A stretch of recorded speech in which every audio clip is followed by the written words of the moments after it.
Top quality और consistent performance के लिए सिर्फ सिल्वर पंप्स। टॉप क्वालिटी और कंसिस्टेंट परफॉर्मेंस के लिए सिर्फ सिल्वर पंप्स, नाम याद रखना।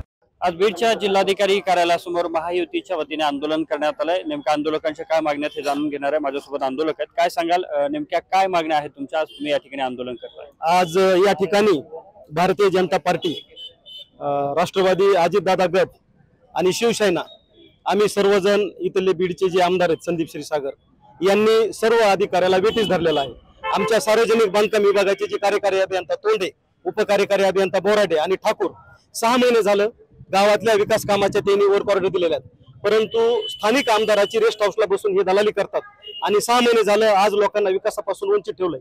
आमचं असं मत आहे की सत्ताधारी पक्षाच्या कार्यकर्त्यावर जर ही वेळ येत असेल आणि स्थानिक कार्यकर्ते, स्थानिक जे अधिकारी आहेत ते जर सरकारचं ऐकत नाहीत तर स्थानिक आमदारचं घरगडी म्हणून काम करतात, तर अगोदर या 3 जणांवर कारवाई केली पाहिजे असं आमचं मत आहे। असे कुठले काम तुमच्या अडवण्यात आलेले आहेत यापूर्वीचे, आणि तुम्ही काही वरिष्ठांकडे यापूर्वी तक्रारी केल्या होत्या? हे पहा की आज माझ्याच गावचे 2 काम आहेत, आमच्या नाळवंडीचे काम आहेत, बीड विधानसभेमधली काम आहेत, असे काम आलेले आहेत। आम्ही आमच्या नेत्यांना पण सांगितलंय, नेत्यांनी पण त्या कार्यकारी अभियंत्यांना त्यांना फोन केलेत, पण त्यांना त्या फोनचं काहीच महत्व वाटत नाही बीडच्या आमदारापुढे। म्हणजे हे भ्रष्टाचारामध्ये एवढे बरबटलेले आहेत, हे 3 जण बी, हे बोराडे, आपला कार्यकारी अभियंता तोंडे आणि ठाकूर, हे स्थानिक आमदार यांच्या बरोबर यांची एवढी हात मिळवणे की ते मुख्यमंत्र्याचा आदेश पण पाळीत नाहीत, ते कलेक्टरचा आदेश पाळीत नाही। त्यामुळे अगोदर ह्या 3 जणांवर कारवाई झाली पाहिजे। 3 अधिकाऱ्यांवरती कारवाई झाल्याची मागणी करतायत। तुमचे कुठले काम अडवण्यात आलेले होते आणि आता काय कारवाईची मागणी असेल? मी गेली 1.5 वर्ष ग्रामपंचायतचा सरपंच, नाळवंडी ग्रामपंचायतचा। आजपर्यंत जेवढे काय माझे कामं झाले, विकास कामं असतील, 3 समित्याने अहवाल देऊन सुद्धा स्थानिक आमदारांनी आमच्याकडं डबल स्वतःच्या पत्रावर पूर्ण चौकशा लावलेल्या आहेत। आणि जी काय नवीन काम आहेत मंजूर झालेले रस्त्याचे, डांबरी रस्त्याचे काम आहेत, तर त्या रस्त्याच्या कामाला संबंधित एजन्सी PWD वाले तोंडे, बोराडे आणि ठाकूर यांना म्हणलं की चला आम्हाला मार्क आउट द्या, 6 महिने झाले वर्क ऑर्डर झालेले आहेत, तरी ते लोक म्हणतात नाही आम्हाला आमदार साहेबांनी सांगितले किंवा तुमच्या जोपर्यंत ते आम्हाला येऊन भेटत नाहीत, आमचा विषय मिटित नाहीत, तोपर्यंत आम्ही तुम्हाला मार्क आउट देणार नाहीत। त्यामुळे ग्रामीण भागातलं, माझ्या एकट्या नाळवंडीच नाही तर ग्रामीण भागात जवळजवळ 150 ग्रामपंचायतची हीच परिस्थिती की त्यांचे काम म्हणजे निवड ठप्प झालेले। नेमका काय विषय मिटवत नाहीत, नेमकं काय त्यांचं म्हणणं आहे? त्यांचं संबंधित जे अधिकारी आहेत त्यांचं म्हणणं आहे किंवा त्यांची काय जी टक्केवारी असेल तर तुम्ही जाऊन त्यांना द्या, ह्या पद्धतीने आम्हाला अधिकारी सांगतील, त्याशिवाय तुम्हाला आम्ही मार्कआउट देणार नाही। तुमचे कुठले काम अडवण्यात आलेत आणि आता सध्या स्थितीला काही कामं प्रलंबित आहेत का, आणि काय कारवाईची मागणी? साहेब, आडवा आणि जिरवा याच्यामध्ये पूर्ण तालुक्याची वाट लागलेली। एकट्या राजेंद्र राऊत साहेबांची एक ग्रामपंचायतला किती टार्गेट करावं एका आमदारांनी, एका ग्रामपंचायतवर 40 पत्र त्या ठिकाणी द्यायचं आणि एकाच ग्रामपंचायतला टार्गेट करायचं। अनेक अशा ठिकाणी आहेत की त्या ठिकाणी आमदार साहेबांना ज्या ठिकाणी मतदान कमी पडलं त्या ठिकाणी त्या ग्रामपंचायतला टार्गेट केलं। आमच्या गोरक्षनाथ टेकडीचा सगळ्याचा आमचा श्रद्धास्थान आहे गोरक्षनाथ टेकडी, तसंच आमचं नारायणगड आहे, धाकटी पंढरी, त्या ठिकाणी सुद्धा आमदारांनी त्या ठिकाणी निधी कमी जास्त मिळाला म्हणून कोर्टामध्ये गेले, त्या कामावर स्टे आणला। 6 कोटी रुपयाचा रस्ता गोरक्षनाथ टेकडीवर जो मंजूर झालेला होता त्याला सुद्धा त्या ठिकाणी त्यांनी स्थगिती आणली।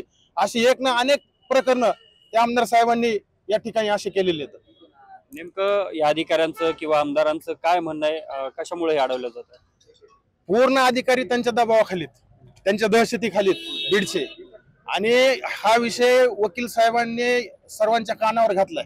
आतापर्यंत अजितदादांना निवेदन दिलंय पालकमंत्री म्हणून, आणि आमच्या स्थानिक नेत्यांच्या कानावर पण हा विषय घातलेला आहे। आता यानंतर आम्ही सर्व मिळून अजितदादा पवार पालकमंत्री आहेत, दादांच्या कानावर हा विषय आम्ही तिथं जाऊन त्यांचं शिष्टमंडळ घेऊन जाणार आहोत, पंकजाताईकडे जाणार आहोत, धनंजय मुंडे साहेबाकडे जाणार आहोत, अमरसिंह पंडित साहेबाकडे जाणार आहोत। आम्हाला सत्तेमध्ये असताना सुद्धा जर एवढा संघर्ष करावा लागत असेल तर हे दुर्दैव आहे। नक्कीच आणखी काही आंदोलक आहेत आपल्यासोबत, काय सांगाल, कुठले काम तुमचे अडवले जातात, नेमकं म्हणणं काय आहे त्यांचं, कशामुळे काम अडवले? हे जे आज धरणे आंदोलन जे चालू आहे ते माझे सगळे सहकारी आहेत।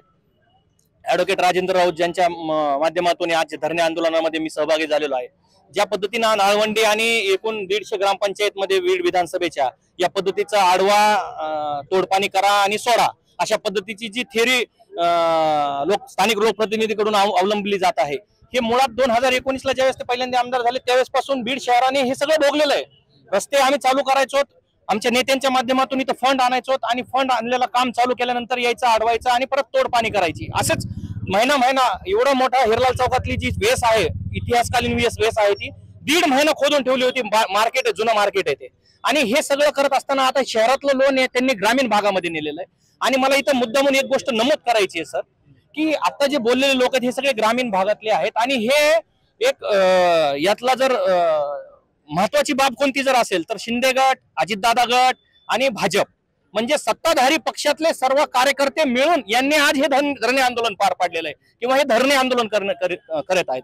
कारण हीच आम्ही आमच्या पक्षाची सत्ता येण्यासाठी आम्ही खालच्या स्तरावर रात्रंदिवस झटलोत आणि आमच्या पक्षाला आमच्या स्तरावर कसं चांगल्या पद्धतीने पुढे घेऊन जाता येईल यासाठी आम्ही मेहनत जे करत होतो त्याच याच्यावर हा विरोधी पक्षातील आमदार आलाय आणि आज आमच्या छाताडावर नाचायचं काम या प्रशासनाला वेटीस धरून करत आहे. त्यामुळं ही कुठेतरी ही जी संवेदना आहे खालच्या कार्यकर्त्यांची ही कुठेतरी उद्याच्याला आम्हाला अजितदादा असतील, धनुभाऊ असतील, पंकजाताई असतील, अमरसिंह पंडित साहेब असतील यांच्या माध्यमातून आम्हाला हे सगळं उघडं पाडायचंय आणि हे कुठेतरी थांबलं पाहिजे. नाहीतर जनता शहरातली जशी वेटीस धरल्यात गेली आहे आता शेतकरी खेड्यातले तेच पद्धत आहे आणि कसल्याही पद्धतीचा प्रशासनालाही काही फरक पडत नाहीये आणि करणाऱ्यालाही काही फरक पडत नाही. तुम्ही स्थानिक लोकप्रतिनिधीमधून वारंवार उल्लेख करताय, कोणते स्थानिक प्रतिनिधी आहेत आणि त्यांची तुमची कधी भेट झाली का? काय त्यांचे डिमांड आहे? भेट व्हायला अहो हे सगळं जग जाहीर आहे. तुम्ही जर सामान्य 10 लोकांच्या प्रतिक्रिया घेतल्या तर 8 लोकांच्या प्रतिक्रिया हे लोक इथं जे काही बोलतात ना त्याच पद्धतीच्या ऐकायला मिळतील तुम्हाला. जाणकार लोक प्रशासनामध्ये सुद्धा तुम्ही ऑफ कॅमेरा जर विचारलं तर याच गोष्टी येणार आहेत. आणि ह्या आम्ही 5-5, 6-6 वर्ष झालं ओपन करून सांगतोय. तक्रारी करायच्या वेगवेगळ्या कामांच्या, तक्रारी केल्यानंतर त्या तक्रारींचं पुढे काय होतंय हा खूप संशोधनाचा विषय, पुढे काही झालेलं नाहीत. आमदार साहेबांनी किमान 10 क्विंटल कागद त्यांचे लेटर हेड वजन भरवलं एवढ्या तक्रारी केल्या आणि एकही तक्रार आतापर्यंत निकाली निघलेली नाही. या ठिकाणी गंभीर स्वरूपाचे आरोप केले जातात. सार्वजनिक बांधकाम विभागातील जे अधिकारी आहेत त्यांच्याकडून या सर्व कामांची अडवणूक केली जाते आणि ती स्थानिक आमदारांच्या सांगण्यावरून केली जाते अशा प्रकारचा थेट आरोप केला जातोय. आता पुढे नेमकं यामध्ये काय घडतंय पाहणं महत्वाचं असणार आहे. मात्र सध्या तरी महायुतीच्या लोकांकडून बीडच्या जिल्हाधिकारी कार्यालयासमोर हे धरणे आंदोलन सुरू आहे. कॅमेरामन विनोद स्वामी, अशोक काळकुटे, TV9 मराठी, बीड.